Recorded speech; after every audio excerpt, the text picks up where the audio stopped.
പ്രിയമുള്ളവരെ, ഞാനിപ്പോൾ നിൽക്കുന്നത് ആലപ്പുഴയിലെ ചുടുകാട്, എല്ലാവർക്കും സുപരിചിതമായ സ്ഥലമാണ്. ഇപ്പോൾ സഖാവ് VS അന്ത്യവിശ്രമം കൊള്ളുന്ന സ്ഥലമാണ്. ഒരുപാട് ആളുകൾ ഇന്ന് വന്നുകൊണ്ടിരിക്കുകയാണ്. കഴിഞ്ഞ ദിവസമാണ് ഇവിടെ മൃതദേഹം അടക്കം ചെയ്തത്. പിന്നെ നമുക്കറിയാം, CPIM രൂപീകരിച്ച് 1964 32 ആളുകൾ ചേർന്നാണ് CPM രൂപീകരിച്ചത്. ആ 32 ആളുകളിൽ ഏറ്റവും അവസാനമായി ജീവിച്ചിരുന്ന അവസാനത്തെ കണ്ണിയാണ് ഇന്നലെയോടുകൂടി ഇവിടെ അന്ത്യവിശ്രമം കൊള്ളുന്നത്. ഈ ചുടുകാടിനെ കുറിച്ച് ഒരുപാട് വിവരങ്ങൾ നമ്മൾ പഠിക്കാനുണ്ട്. ഒരുപാട് നേതാക്കന്മാർ അന്തിയുറങ്ങുന്ന സ്ഥലമാണ്. ഈ ചുടുകാടിനെ കുറിച്ച് ചില ചെറിയ വിവരങ്ങളാണ് ഇന്നത്തെ ഈ വീഡിയോയിൽ ഞാൻ നിങ്ങൾക്ക് പറഞ്ഞു തരുന്നത്. കേരളത്തിലെ കമ്മ്യൂണിസ്റ്റ് പ്രസ്ഥാനങ്ങളുടെ ചരിത്രം പഠിക്കുന്ന വിദ്യാർത്ഥികൾ നിർബന്ധമായും അറിഞ്ഞിരിക്കേണ്ട സമരങ്ങൾ പലതുണ്ട്. പുന്നപ്ര വയലാർ സമരം, കയ്യൂർ, കരിവള്ളൂർ, മൊറാഴ, കാവുമ്പായി, വിളക്കൊയ്ത്ത് സമരങ്ങൾ എന്നിവ പ്രധാനപ്പെട്ടവയാണ്. അതിൽ ഏറ്റവും നിർണായകമായ ഒന്നാണ് ആലപ്പുഴ ജില്ലയിലെ പുന്നപ്ര വയലാർ സമരം. തിരുവിതാംകൂർ രാജാവ് ബാലരാമവർമ്മയും പ്രധാനമന്ത്രി CP രാമസ്വാമി അയ്യരും ചേർന്ന് നടപ്പാക്കിയ അസാധാരണ നിയമങ്ങൾക്കും തൊഴിലാളി യൂണിയനുകൾക്കെതിരായ നടപടികൾക്കും പ്രതികരണമായാണ് 1946 ഒക്ടോബറിൽ പുന്നപ്ര, വയലാർ, ചുടുകാട് എന്നിവിടങ്ങളിൽ സമരം പൊട്ടിപ്പുറപ്പെട്ടത്. പ്രിവന്റീവ് ഡിറ്റക്ഷൻ ആക്ട്, ഫ്യൂഡൽ നിയമങ്ങൾ, തൊഴിലാളി യൂണിയനുകളുടെ നിരോധനം തുടങ്ങി നിരവധി കരിനിയമങ്ങൾക്കെതിരെ ആയിരുന്നു ഈ പ്രക്ഷോഭം. രാജാവിന്റെ സൈന്യം ആ സമരം അടിച്ചമർത്തുകയും ഏകദേശം 600ഓളം തൊഴിലാളികൾ രക്തസാക്ഷികളാവുകയും ചെയ്തു. സമരം താൽക്കാലികമായി അടിച്ചമർത്തപ്പെട്ടെങ്കിലും ഈ പ്രക്ഷോഭത്തിന്റെ അലയൊലികൾ തിരുവിതാംകൂറിന് സ്വതന്ത്ര രാജ്യമാകാനുള്ള ശ്രമങ്ങൾ തകർക്കുകയും CP രാമസ്വാമി അയ്യർ രാജിവെക്കുകയും ചെയ്തു. മാത്രമല്ല, ഈ സമരമാണ് പിന്നീട് EMSന്റെ നേതൃത്വത്തിൽ 1957 ഇന്ത്യയിലെ ആദ്യ കമ്മ്യൂണിസ്റ്റ് സർക്കാരിന് വഴിയൊരുക്കിയത് എന്ന് ചില ചരിത്രകാരന്മാർ അവകാശപ്പെടുന്നു.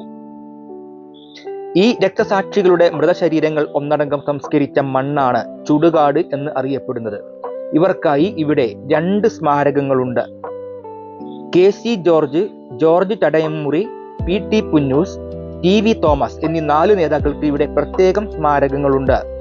കൂടാതെ KR Gouriamma, P Krishnapillai, MN Govindan Nair, CK Chandrappan, VS Achuthanandan തുടങ്ങിയ ധാരാളം നേതാക്കളുടെ ചിതാഭസ്മം ഇവിടെ എരിഞ്ഞിട്ടുണ്ട്. എന്നാൽ ഇവരാരും ഇവിടെ സ്മാരകങ്ങളിലൂടെ പ്രതിനിധീകരിക്കപ്പെടുന്നില്ല. എല്ലാ ഒക്ടോബർ മാസം 23 നടക്കുന്ന പുന്നപ്ര വയലാർ രക്തസാക്ഷികളുടെ അനുസ്മരണ പരിപാടിക്ക് ധാരാളം ആളുകൾ ഇവിടെ എത്തുന്നുണ്ട്. അഴിമതിക്കെതിരെയും മാർക്സിയൻ മൂല്യങ്ങൾക്ക് വേണ്ടിയും VS അച്യുതാനന്ദനെ പോലെ യഥാർത്ഥ കമ്മ്യൂണിസ്റ്റുകാർ ഈ മണ്ണിൽ പോരാടിക്കൊണ്ടിരുന്നു. പുന്നപ്ര വയലാർ സമരത്തിന്റെ ഉജ്ജ്വലമായ പൈതൃകം ഏറ്റുവാങ്ങിയ നേതാവായിരുന്നു VS അച്യുതാനന്ദൻ. കേരളത്തിലെ ജനഹൃദയങ്ങളിൽ ആവേശത്തിന്റെ കൊടുങ്കാറ്റുയർത്തിയ നേതാവായിരുന്നു. അധസ്ഥിത ജനവിഭാഗങ്ങളുടെ മോചനത്തിനു വേണ്ടി ഇവിടെ നിന്ന് കുറച്ച് തെക്കോട്ട് മാറി 2 കിലോമീറ്റർ അപ്പുറത്തുള്ള പറവൂര് വേലിക്കകത്ത് വീട്ടിലാണ് അദ്ദേഹം ജീവിച്ചിരുന്നത്. ആലപ്പുഴയിലെ അവിഭക്ത കമ്മ്യൂണിസ്റ്റ് പാർട്ടിയുടെ ജില്ലാ സെക്രട്ടറി ആയിരുന്നു. പിന്നീട് CPIMന്റെ ജില്ലാ സെക്രട്ടറി ആയിരുന്നു. ഇവിടുത്തെ ഒരു കയർ ഫാക്ടറി, ശവക്കോട്ട പാലത്തിനടുത്തുള്ള ആസ്പിൻവാൾ കമ്പനിയിലെ കയർ ഫാക്ടറി തൊഴിലാളിയായിരുന്നു. അതിനുശേഷം കുട്ടനാട്ടിലെ കർഷക തൊഴിലാളികളെ സംഘടിപ്പിക്കുന്നതിന് വേണ്ടി അദ്ദേഹം അവിടെ സഖാവ് P കൃഷ്ണപിള്ള നിയോഗിച്ചു. കർഷക തൊഴിലാളികളുടെ ഒരു സംഘടന ഉണ്ടാക്കി. അന്നുവരെ അടിമതുല്യമായ ജീവിതം നയിച്ചിരുന്ന ആ ജനവിഭാഗത്തിന് കൂലിയും മറ്റവകാശങ്ങളും നേടിയെടുക്കുന്നതിന് വേണ്ടി പൊരുതി കേരളത്തിലെ കർഷക തൊഴിലാളി പ്രസ്ഥാനം കെട്ടിപ്പടുത്തു. അതിൻ്റെ അഖിലേന്ത്യാ സംഘടന രൂപീകരിച്ചു.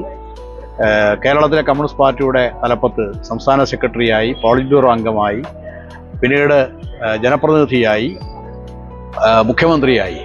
കേരളത്തിലെ ചരിത്രം തിരുത്തിയെഴുതിയ നേതാക്കന്മാരിൽ ഏറ്റവും സമുന്നതമായ നേതൃസ്ഥാനത്താണ് VS അച്യുതാനന്ദന്റെ സ്ഥാനം. ആക്ഷരത്തെ നമുക്ക് ഇങ്ങനെ വിഭജിക്കാം. വിപ്ലവ സൂര്യൻ, പുന്നപ്രയുടെ വിപ്ലവ സൂര്യൻ സഖാവ് VS എന്നാൽ VS എന്ന 2 അക്ഷരം. അതിനെ മലയാള മനസ്സുകൾക്ക് എന്നെന്നും വിവക്ഷിക്കാവുന്നത് വിപ്ലവ സൂര്യൻ, വിപ്ലവ സൂര്യൻ, വിപ്ലവ സൂര്യൻ, അസ്തമിക്കാത്ത വിപ്ലവ സൂര്യൻ. പടർന്ന് കത്തി അവശത അനുഭവിക്കുന്ന ജനസംഖ്യത്തിന്റെ കണ്ണീരൊപ്പുന്ന കർമ്മപദങ്ങളിൽ കനൽ കാറ്റൂതിയ വിപ്ലവകാരി പുന്നപ്രയുടെ ആ വിപ്ലവ സൂര്യൻ സഖാവ് VS. പ്രാഗ്മാറ്റിക് കമ്മ്യൂണിസത്തിന്റെ മറവിൽ ഒളിച്ചു കടത്തപ്പെടുന്ന നവലിബറലിസം, കോർപ്പറേറ്റ് മുതലാളിത്തം, സ്വകാര്യവൽക്കരണം, വ്യക്തിപൂജ, അനധികൃത സ്വത്തു സമ്പാദനം, ഉൾപാർട്ടി ജനാധിപത്യത്തിന്റെ കശാപ്പ്, കുടുംബവാഴ്ച, എതിർ ശബ്ദങ്ങളെ അടിച്ചമർത്തൽ, മദ്യലോബി ബാന്ധവം, സാമ്പത്തിക തട്ടിപ്പുകൾ തുടങ്ങിയവയെ ബാലൻസ് ചെയ്ത് കേരളത്തെ ബംഗാളും ത്രിപുരയുമാക്കാതെ കാത്തുസൂക്ഷിക്കുന്ന VS-നെ പോലെയുള്ള കറകളഞ്ഞ വിപ്ലവ സൂര്യന്മാർ ഇനിയും ഉദിക്കും എന്ന് നമുക്ക് പ്രതീക്ഷിക്കാം. ഇല്ല, ഇല്ല, മരിക്കുന്നില്ല. ഇല്ല, സഖാവ് മരിക്കുന്നില്ല. ജീവിക്കുന്നു ഞങ്ങളിലൂടെ. കഴിഞ്ഞ ദിവസങ്ങളിൽ കേരളത്തിൽ അങ്ങോളം ഇങ്ങോളം തൊണ്ട പൊട്ടുമാറ് ഉച്ചത്തിൽ നമ്മൾ കേട്ട ഈ മുദ്രാവാക്യം അന്വർത്ഥമാകുമെന്ന വിശ്വാസമാണ് ഏക ആശ്വാസം.